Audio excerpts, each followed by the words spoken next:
For thousands of years, the world has worshipped ancient Egypt as a land of gods, pyramids, and timeless mystery. But hidden behind those golden tombs and sacred temples lies a story far darker than the pharaohs ever wanted you to know. A world where sex was not only pleasure, but power, ritual, and sometimes pure horror. Tonight, we peel back the curtains of history to expose the most shocking secrets of Egyptian intimacy. Practices that were whispered in the shadows of temples, performed in the name of gods, and enforced by rulers who believed they were above human law. From royal incest designed to keep bloodlines pure, to rituals where priests demanded the unthinkable from women in the name of fertility, to acts so disturbing that even the sands of time tried to bury them. This is not the Egypt you were taught in school. This is the Egypt of forbidden passion, of divine lust, of rituals soaked in both ecstasy and terror. Stay with me, because what you're about to hear may change the way you see history forever. Welcome to the most horrific sexual practices of ancient Egypt. When we imagine the temples of ancient Egypt, most of us think of priests chanting hymns, grand ceremonies for the gods, and offerings of gold and food. But hidden behind these holy rituals was another kind of offering, one that involved the body itself. For the Egyptians, intimacy was not just a private act. It was sacred. They believed that the energy of creation, the same power that gave birth to gods and the universe, was also found in human desire. To them, to unite with another person was to imitate the gods, to repeat the divine act of creation itself. Some temples, especially those dedicated to fertility gods and goddesses like Hathor, Isis, and Min, were believed to host rituals where physical union was part of worship. While most historians tread carefully here, ancient records and Greek writings suggest that women, sometimes priestesses, sometimes commoners, were expected to serve the temple in ways that shocked later generations. A woman might be brought before a statue of a god, or before priests acting as representatives of the divine, and what followed was said to be an offering of her body. This was not seen as shameful in their society. It was holy, a service to the gods themselves. Men, too, played their part. Male fertility rituals were openly celebrated. Festivals for the god Min involved public processions carrying his image, often depicted with exaggerated symbols of virility.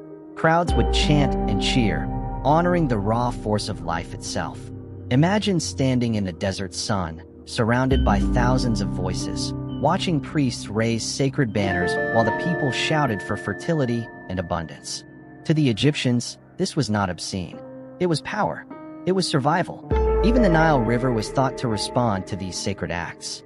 Ancient myths claimed that its annual flooding, the event that gave Egypt fertile soil, was connected to the union of gods. Some sources hint that rituals imitating this union were performed on the riverbanks, ensuring the land would be blessed with harvests. In this way, sexuality was not just tied to religion, it was tied to the survival of the entire civilization. But these practices also reveal the darker side of Egyptian belief. Because if the gods demanded such offerings, then refusal was nearly impossible. Imagine being a young woman brought into a temple, told that her body must serve the divine. To resist would be to risk angering the gods, and perhaps even the pharaoh himself. And so, what the Egyptians called sacred could, in truth, become a form of control. This merging of the sacred and the sexual gave Egypt its unique identity. It blurred the line between faith and desire, between worship and obedience. To them, intimacy was never just about pleasure. It was about the gods. It was about order. It was about life itself. If there is one truth that separates ancient Egypt from most other civilizations, it is this. Their rulers often chose to marry not for love, not for alliances, but for blood. Royal incest, a practice unthinkable to us today, was at the very heart of Egyptian kingship. The pharaoh was not just a man. He was a living god, a direct descendant of Ra, Horus, and Osiris. His blood was considered divine, and to mix it with outsiders would dilute that sacred line. The solution, in their eyes, was simple. Keep the bloodline pure by marrying close relatives. Sisters married brothers. Daughters were given to fathers. Some rulers even married multiple relatives at once, creating family trees so twisted that modern historians still struggle to untangle them. One of the most famous examples is Cleopatra, remembered today for her beauty and her romances with Roman generals. But long before she ever met Caesar, Cleopatra was the product of generations of incest within the Ptolemaic dynasty. Her ancestors had followed this tradition for centuries, each marriage tightening the circle until royal purity became royal fragility. Historians believe that many pharaohs suffered from deformities, genetic illnesses, and physical weaknesses, the hidden cost of keeping their blood divine. But beyond health, there was also power. By marrying a sister or daughter, the pharaoh did not have to share influence with rival families. Every union kept the throne firmly inside the royal palace. For queens, too, this could be a way to rise higher. A woman who married her brother might become the most powerful person in Egypt, a queen, a goddess, a symbol of eternity. Still, this practice was not without controversy. Not all Egyptians accepted it. In fact, outside of the royal court, incest was rare and frowned upon. Ordinary farmers, merchants, and craftsmen avoided it, just as people do today. The pharaohs lived by different rules, and the rest of Egypt watched in awe, fear, and sometimes disgust. Imagine the palace halls, golden walls covered in sacred carvings, priests chanting blessings over a marriage between a king and his own sister. To the outside world, it was scandalous. To the Egyptians, it was destiny. They believed the gods themselves had once married their sisters, and so the pharaoh was simply following the divine example. But destiny has its price. The obsession with blood purity may have secured the throne, but it also created a legacy of weakness, of rulers unable to bear the weight of their crowns. In their attempt to remain divine, the pharaohs may have doomed themselves to fragility. And yet, this shocking tradition endured for thousands of years, carved into the very foundation of Egyptian royalty. It is one of history's most disturbing reminders of how far people will go when they believe they are serving the will of the gods. Temples in ancient Egypt were more than places of worship. They were the very heart of society, centers of power, politics, and mystery. But within those sacred walls, far from the eyes of the common people, rituals were performed that blurred the line between holiness and corruption. The priests of Egypt were not ordinary men. They were the gatekeepers between humans and the gods, believed to carry divine authority. And with that authority came power. Power over life, power over death, and disturbingly, power over the most intimate parts of human existence. Some sources, including Greek historians who later traveled to Egypt, spoke of ceremonies where women were brought before the high priests in the name of the gods. These rituals were said to honor fertility deities like Min and Hathor, with the priest acting as a living vessel of the divine. What took place was framed not as sin, but as holy duty, a service demanded by heaven itself. For the women, however, the choice was rarely their own. To refuse was to risk angering the gods, and in turn, the pharaoh who was seen as their earthly representative. There are also whispers of even darker practices. Some myths suggest that certain priests exploited their position, turning sacred rituals into opportunities for indulgence and control. The temple, cloaked in incense smoke and golden light, could hide acts that the outside world would never see. To the worshippers gathered outside, songs of praise and prayers echoed through the halls. Inside, something far more human and far more disturbing may have been happening. One ritual connected to the god Osiris was particularly controversial. Osiris, the god of death and resurrection, was believed to have been reassembled by his wife Isis after being torn apart. To honor his rebirth, some texts hint at ceremonies that involved symbolic union, where priests took part in acts designed to awaken divine energy. While details remain shrouded, even the suggestion of such practices reveals how closely spirituality and physicality were tied together in Egypt. But perhaps the most unsettling truth is this: these rituals were hidden behind a curtain of holiness. Ordinary Egyptians believed they were giving offerings to the gods, never realizing that behind the closed doors of the temple, the offerings could be flesh and blood. In this way, the priesthood held a grip not only on the people's faith, but on their bodies as well. This blending of sacred duty and forbidden practice gave the Egyptian priesthood immense control. They were not just spiritual leaders, they were the silent rulers of the land, able to demand obedience in the name of eternity itself. For the ancient Egyptians, intimacy was never just about the present moment. It was magic, a force that shaped life, death, and even eternity. They believed that the same power that created the world could be summoned through acts of desire, binding humans not only to the gods, but to the afterlife itself. Magic, or Heka, was the lifeblood of Egypt.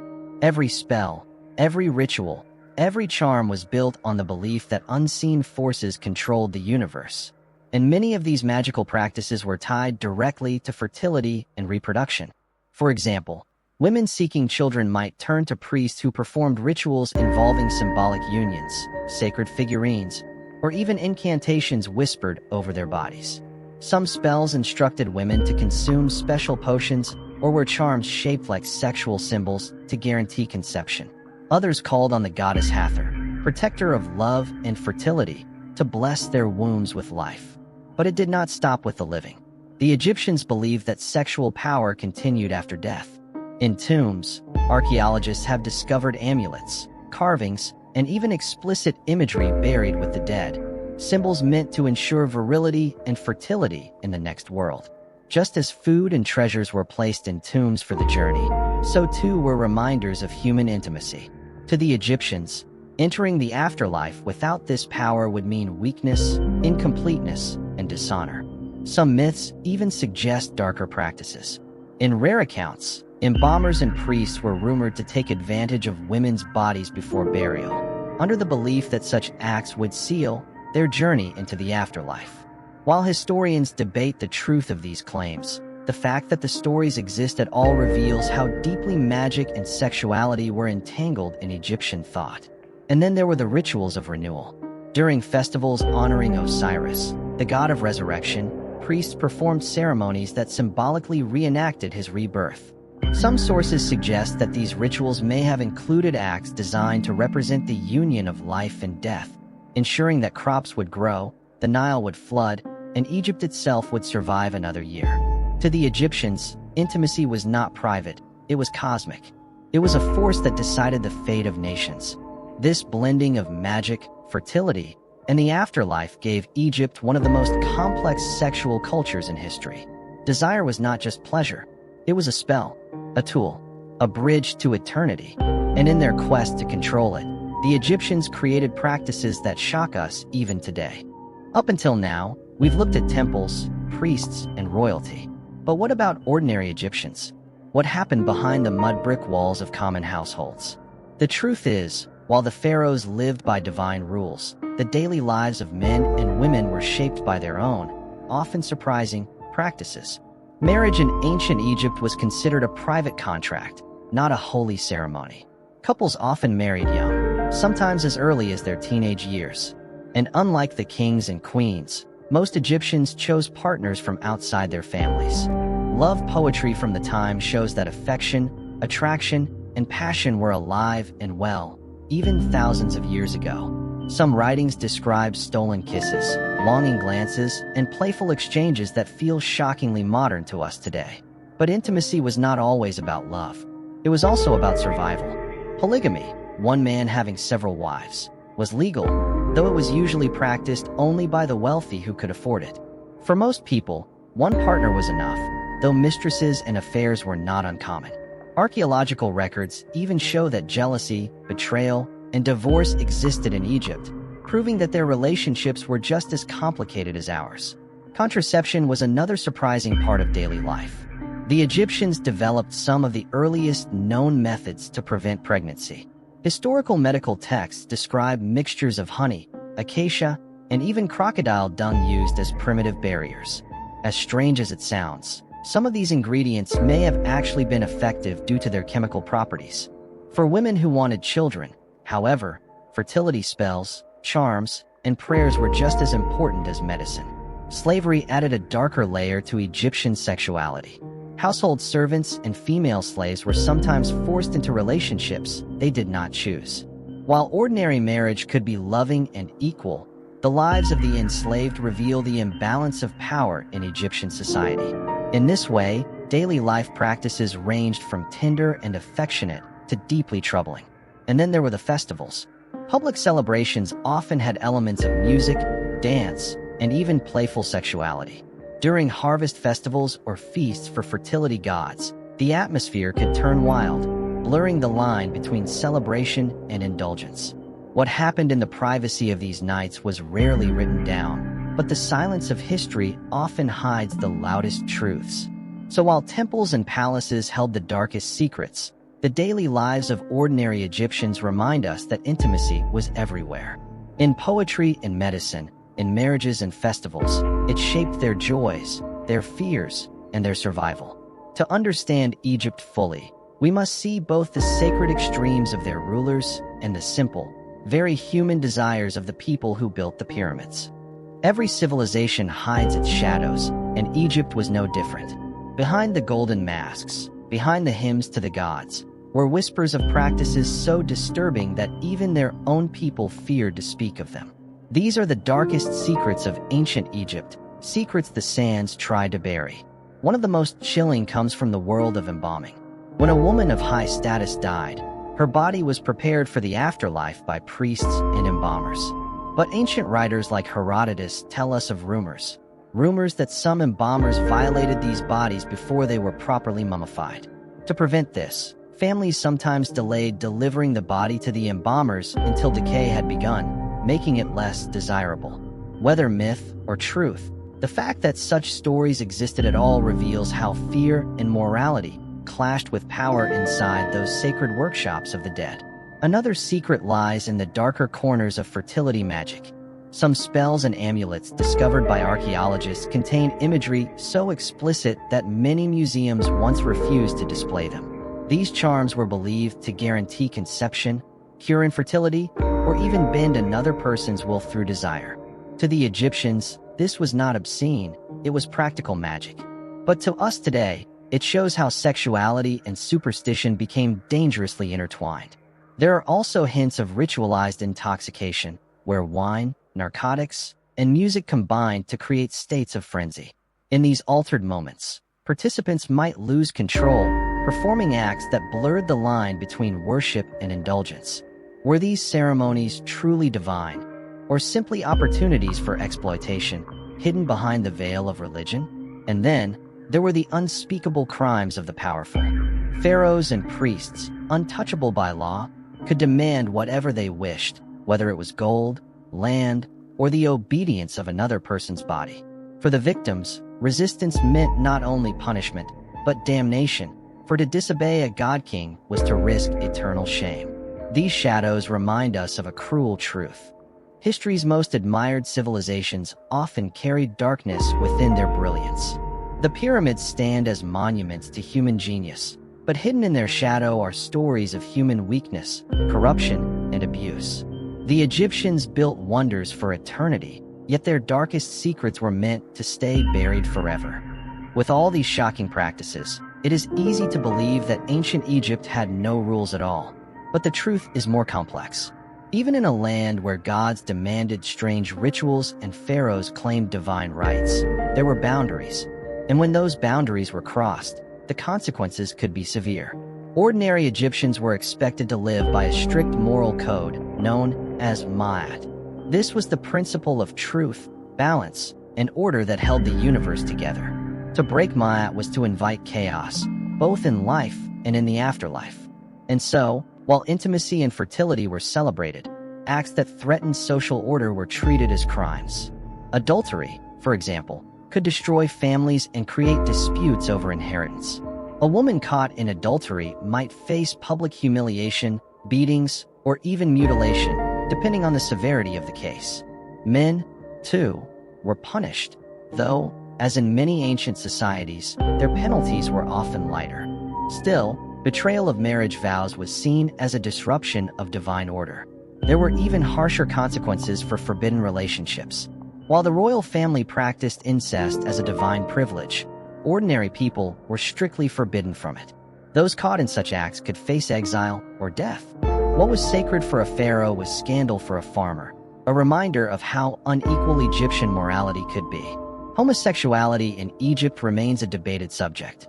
Some artwork and poetry suggest that same-sex relationships existed, but whether they were accepted or condemned is unclear. Certain texts describe them with humor or scorn, while others seem neutral.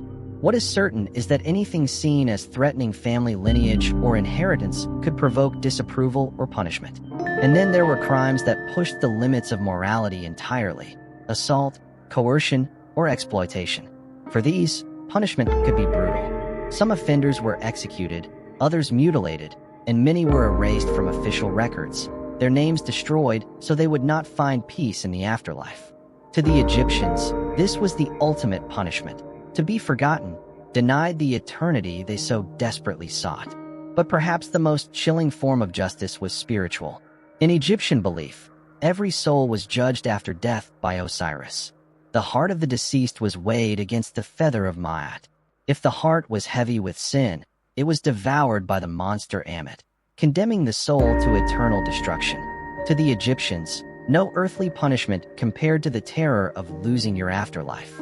So while Egyptian culture embraced practices that shock us today, it also enforced a moral order that shaped everyday life. It was a system of contradictions, where pharaohs could do the unthinkable while ordinary people lived in fear of judgment. In the end, morality in Egypt was less about what was right or wrong, and more about who held the power to decide. When we look at ancient Egypt, its practices seem shocking, even unbelievable. But to truly understand the story, we must compare Egypt to its neighbors and rivals. Because the truth is, Egypt was not alone in mixing sex, power, and ritual. Take ancient Mesopotamia, for example, often called the cradle of civilization. In Babylon, sacred prostitution was said to be practiced at temples of the goddess Ishtar. According to some accounts, women were required to give themselves to strangers as part of fertility rituals. Just like in Egypt, the divine and the intimate were deeply entangled. In ancient Greece, sexuality was not only a personal act, but a cultural institution. Relationships between older men and younger boys were normalized, even celebrated as part of education. Yet at the same time, women were often confined and controlled, their roles shaped almost entirely around reproduction and family honor. The double standards mirrored those of Egypt, where privilege and restriction walked hand in hand. Rome pushed things even further. While Egyptian rulers claimed divine rights to incest and ritual intimacy, Roman emperors indulged in excess and orgies as displays of power. For them, sex was not just pleasure, but a political weapon, a way to dominate enemies and humiliate rivals. Where Egypt cloaked its practices in religion, Rome often flaunted them openly as symbols of strength. Even in India, ancient texts like the Kama Sutra explored sexuality in ways that were far more open than what we might expect from early civilizations. But alongside this celebration of intimacy, there were also strict caste-based restrictions, with punishments for those who dared cross social lines. Again, pleasure and control existed side by side. So was Egypt unique? Yes and no. Its rituals of fertility, royal incest, and temple practices were deeply tied to its gods and afterlife beliefs. But the underlying theme of using sex as a tool for power, order, and control was something many ancient civilizations shared. What made Egypt stand out was the sheer scale of its obsession with eternity, where even intimacy became a bridge between this life and the next. By comparing Egypt to Greece, Rome, Mesopotamia, and beyond, one truth becomes clear. The ancient world was far darker and stranger than the myths we read in school. Egypt was not an exception. It was part of a global pattern where desire, faith, and fear collided to shape human history. We often imagine the ancient world as glorious, beautiful, and wise.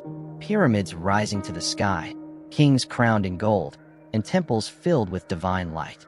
But when we peel back the layers, we see something much more human and much more disturbing. The story of ancient Egypt's sexual practices is not just about intimacy. It's about control, about rulers who believed they were gods, about priests who demanded obedience in the name of faith, and about ordinary people trapped in rituals they could never refuse. Yet at the same time, it reminds us of something deeper, that sexuality has always been more than just a private act. For thousands of years, it has been tied to power, survival, and belief. From the temples of Egypt, to the streets of Rome, to the hidden corners of every culture, it has shaped history in ways we rarely dare to speak of. So when we look back at these horrific practices, we are not only uncovering the secrets of a vanished civilization, we are also holding up a mirror to ourselves. Because while times have changed, the human hunger for control, for dominance, and for forbidden desire has never truly disappeared. History is not always beautiful. Sometimes it is raw, unsettling, and brutally honest.